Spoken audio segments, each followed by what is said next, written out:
नमस्कार दोस्तों, मैं प्रशांत भाटी जेएसबी कोचिंग रोजगार सेंटर में आपका स्वागत करता हूं यहाँ पर। तो आज आपके लिए दिल्ली पुलिस के पेपर लाए यहाँ पर 5/12/2017 के। तो टेक्निकल इशू के कारण 5% हो गए थे, तो वीडियो बीच बीच में रुक गई थी। तो यहाँ पर अब प्रश्न नंबर 6 से शुरुआत करते हैं। जो नए विद्यार्थी है, 5% मैं करा चुका था, वीडियो रुक टेक्निकल इशू होने के कारण वीडियो रुक गई थी यहाँ पर। अब देखिए आप 6 नंबर प्रश्न यहाँ पर। तो आपके लिए 2008 से लेकर और 2024 तक जितने दिल्ली पुलिस के एग्ज़ाम हुए हैं, सारे मैथ के प्रश्न कराए जाएँ। तो वीडियो को शेयर करें और चैनल को सब्सक्राइब करें यहाँ पर। अब देखिए आप प्रश्न नंबर 6 नंबर सवाल दिल्ली पुलिस कांस्टेबल 5/2017 द्वितीय पाली में पूछा गया। आपसे कह रहा है कि दो संख्याएं तीसरी संख्या से क्रमशः 20% और 80% अधिक है, यदि पहली संख्या दूसरी संख्या के कितने परसेंट है। ऑप्शन दिया 75%, 50%, 66.66 या 150। सवाल दिल्ली पुलिस कांस्टेबल 5/12/2017 में पूछा है। तो कैसे करेंगे यहाँ पर। तो लिखिए आप यहाँ पर फर्स्ट, सेकंड और तृतीय, तीन संख्या है आपके यहाँ पर। दो संख्या तीसरी संख्या से, तो तीसरी संख्या में 100 मान ली यहाँ पर। 20 अधिक है, ये कितनी हो जाएगी यहाँ पर 120। 80% अधिक है, तो 30 संख्या से ये हो जाएगी आपकी 180। यहाँ तक किसी को दिक्कत, यहाँ तक किसी को दिक्कत नहीं होनी चाहिए यहाँ पर। अब आपसे कह रहा है सवाल में पहली संख्या दूसरी संख्या का कितने परसेंट, जिस संख्या का आ जाए वो संख्या हमेशा नीचे आती है। तो पहली संख्या दूसरी संख्या आपकी 180 और गुणा 100। 0 से 0 कैंसिल, 6×3 = 18, 6×2 = 12। तो 200/3 होता है आपका 66 पॉइंट लगभग। तो विकल्प नंबर 66.66 आ जाएगा यहाँ पर। विकल्प नंबर सी इसका आंसर होगा यहाँ पर। प्रश्न नंबर देखिए आप 7 नंबर।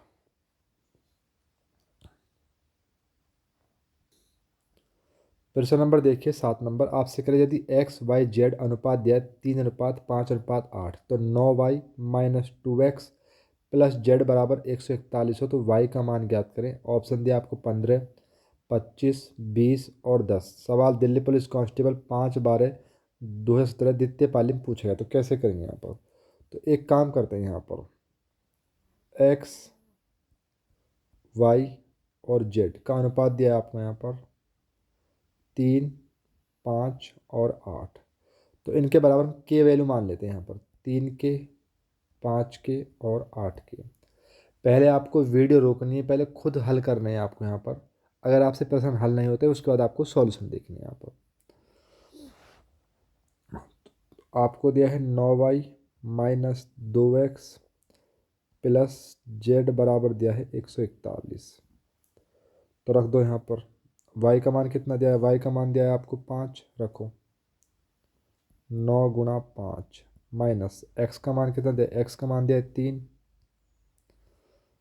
2×3 प्लस z का मान कितना दिया, z का मान दिया आपको 8 बराबर 141।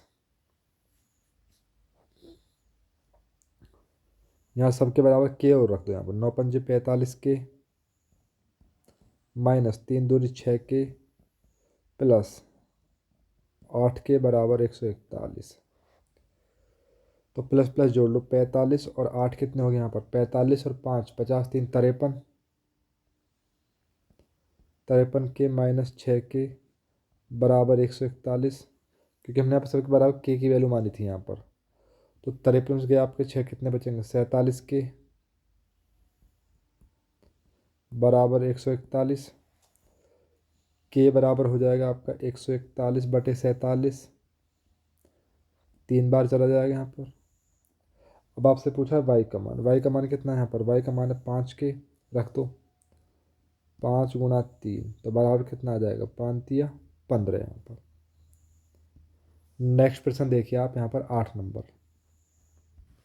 प्रश्न नंबर देखिए 8 नंबर। आपसे कह रहा है कि प्रथम 11 अभाज्य संख्याओं का औसत कितना होगा। ऑप्शन दिया आपको 11.81, 12.72, 14.54 और 13.61। सवाल दिल्ली पुलिस कांस्टेबल 5/12/2017 द्वितीय पाली में पूछा गया। तो पहले आपको वीडियो रोकनी है, खुद हल करना है आपको सवाल। यदि आपसे नहीं होता है उसके बाद आपको सॉल्यूशन देखना है यहाँ पर। तो अभाज्य संख्या कौन सी होती है वो देख। अभाज्य संख्या वो होती है जो संख्या स्वयं तथा एक के अतिरिक्त किसी भी अन्य संख्या से विभाजित नहीं हो पाती, उन्हें अभाज्य संख्या कहते हैं। जैसे 2, 3, 5, 7, 11। सबसे छोटी अभाज्य संख्या होती है आपकी 2।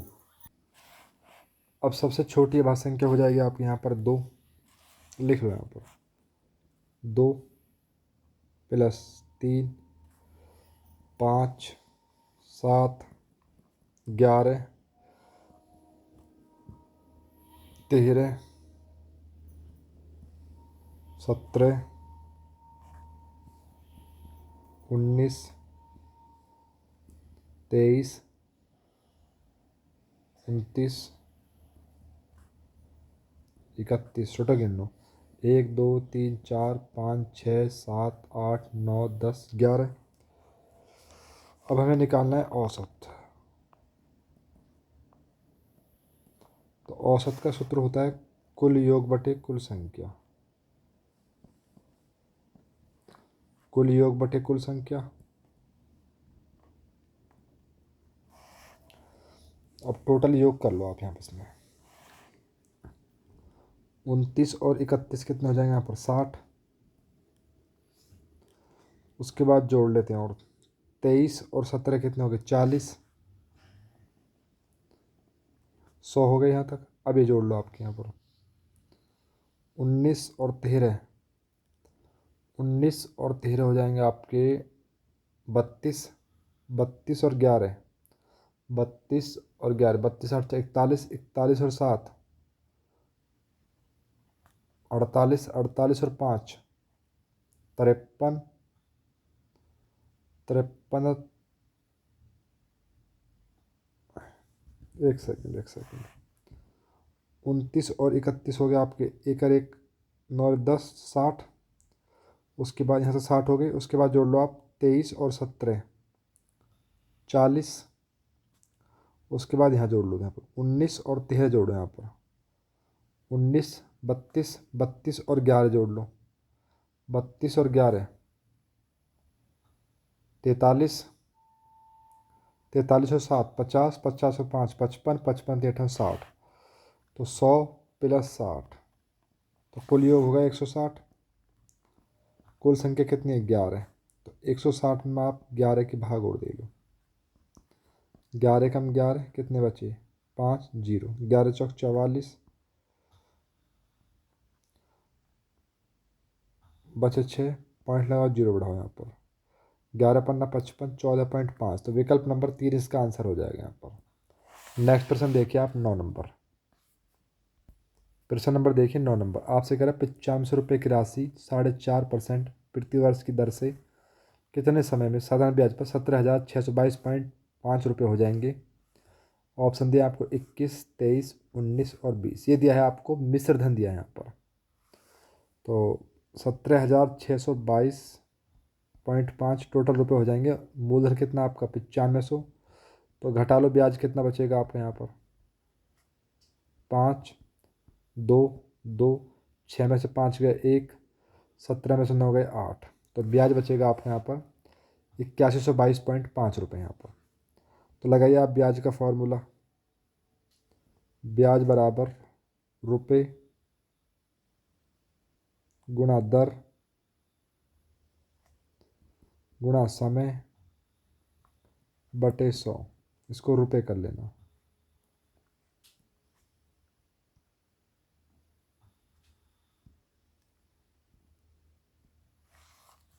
ब्याज कितना बना आपका 8122.5। रुपये दिए आपको 9500। दर दिए 4.5 को लिख सकता हूँ 9/2। गुणा टाइम पूछा है आपसे और 100। पॉइंट हटाओ 2 जीरो।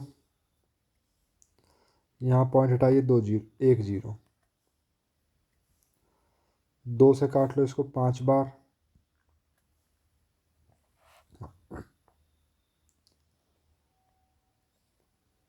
9 से काट लो इसको। एक काम करते पहले 5 से काट लो। चलो पहले 9 से काटो। 9 9 में 81। पहले 9 से काट लो। 9 9 में 81। ना जाने की जीरो, 9 दूनी 18, 9 पंजे 45। 5 से काटो इसको। 5 एकम 5, कितने बचे आपके? 4। 5 × 40, ना जाने जीरो, 5 पूरे 25। 5 से काट लो इसको 19 बार। 5 से काट लो। 5 × 15, कितने बचे? 3।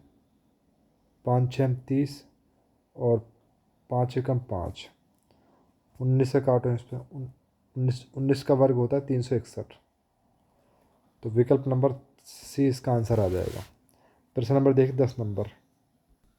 प्रश्न नंबर देखिए 10 नंबर। आपसे कह रहा है कि एक वस्तु 169 रुपये में बेचकर एक व्यक्ति 30% का लाभ कमाता है।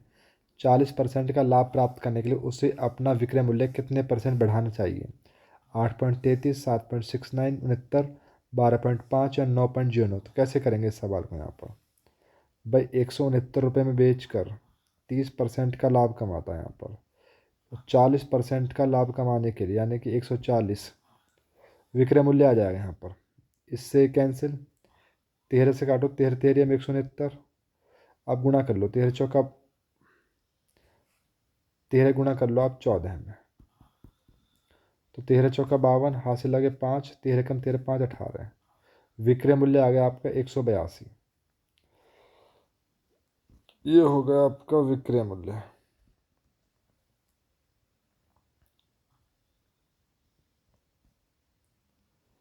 क्रय मूल्य कितना? 169 रुपये। तो विक्रय मूल्य कितने % बढ़ाना चाहिए आप? 169 से 182।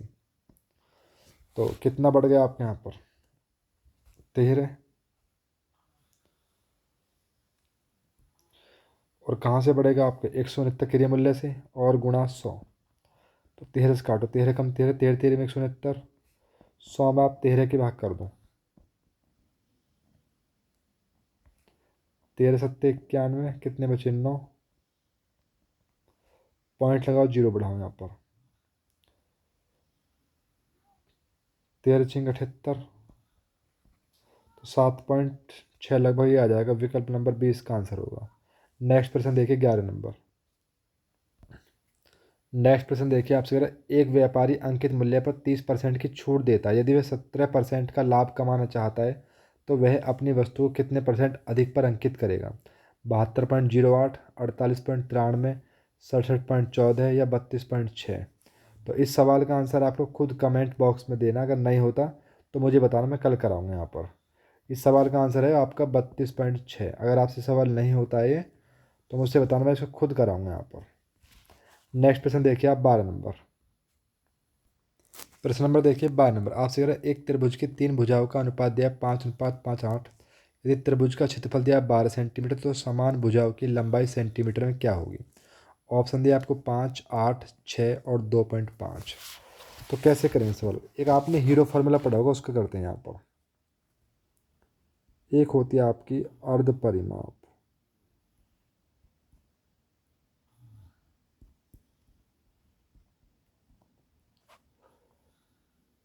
A+B+C/2।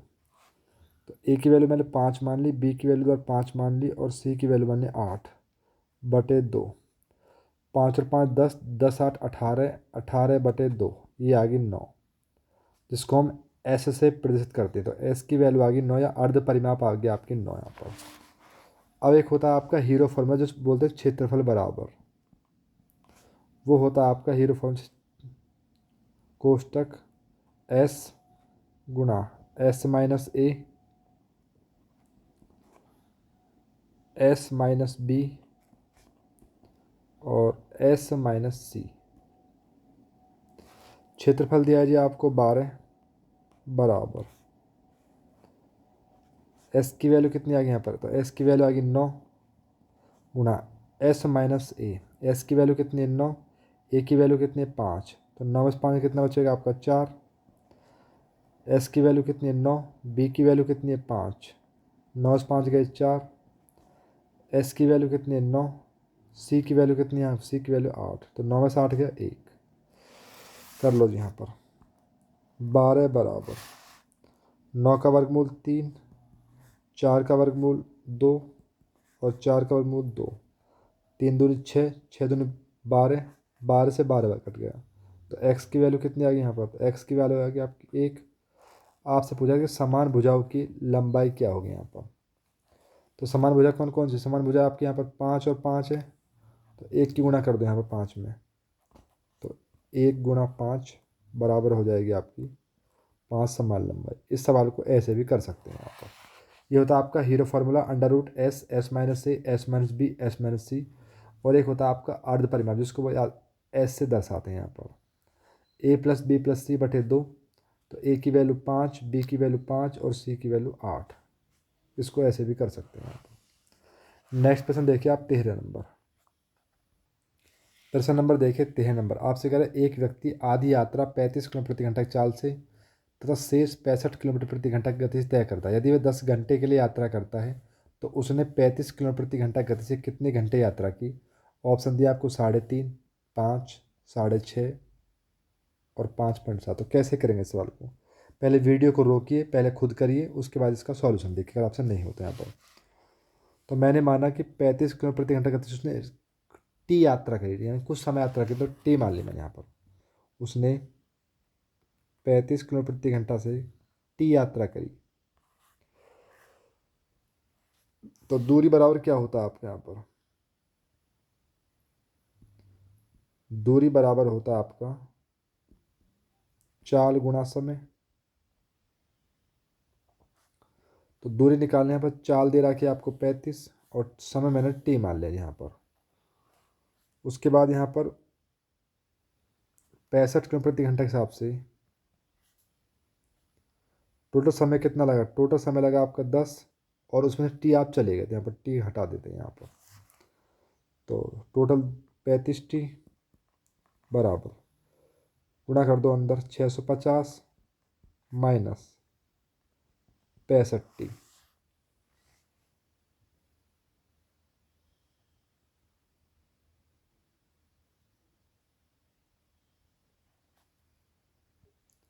एक काम करते हैं, पहले इसको छोटा कर लो यहाँ पर। इसको छोटा कर लो, पहले इसको मिटाइए। इसको काट लो, 5 से काट लो, 5 से काटो 7 बार, 5 से काट लो 13 बार। ठीक है जी। तो ये हो जाएगा आपका 7 टी बराबर 130 माइनस 13 टी। इधर जाएगा प्लस का हो जाएगा यहाँ पर। तो 13 × 7 20 टी बराबर 130। तो टी बराबर हो जाएगा आपका 130/20। 0 से 0 कैंसिल, तो 13/2 कितना हो जाएगा यहाँ पर? 6.5। विकल्प नंबर सी इसका आंसर आ जाएगा। नेक्स्ट प्रश्न देखिए 14 नंबर। नेक्स्ट प्रश्न देखिए 14 नंबर। आपसे कह रहा पी तथा क्यू निवेश का अनुपात 4:5 है। पी 1 वर्ष के लिए निवेश करता है जबकि क्यू 2 वर्ष के लिए निवेश करता है। पी और क्यू के लाभ का अनुपात क्या होगा? 3:5, 4:7, 2:5 या 1:2। तो कैसे करेंगे इस सवाल को यहाँ पर? तो एक काम करते हैं, आपको पी और क्यू दिए हुए यहाँ पर। पी जो है 4 निवेश करता है और 1 वर्ष के लिए में होते हैं 12 माह, जबकि क्यू जो है 5 निवेश करता है और 2 वर्ष में होते हैं 24 माह।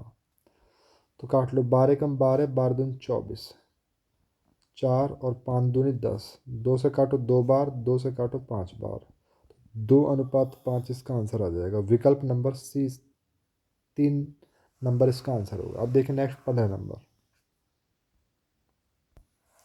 नेक्स्ट प्रश्न देखिए 15 नंबर। आपसे कह रहा है अमित एक कार्य को 8 दिन में पूरा कर सकता है जबकि सुमित उस कार्य को 6 दिन में पूरा कर सकता है।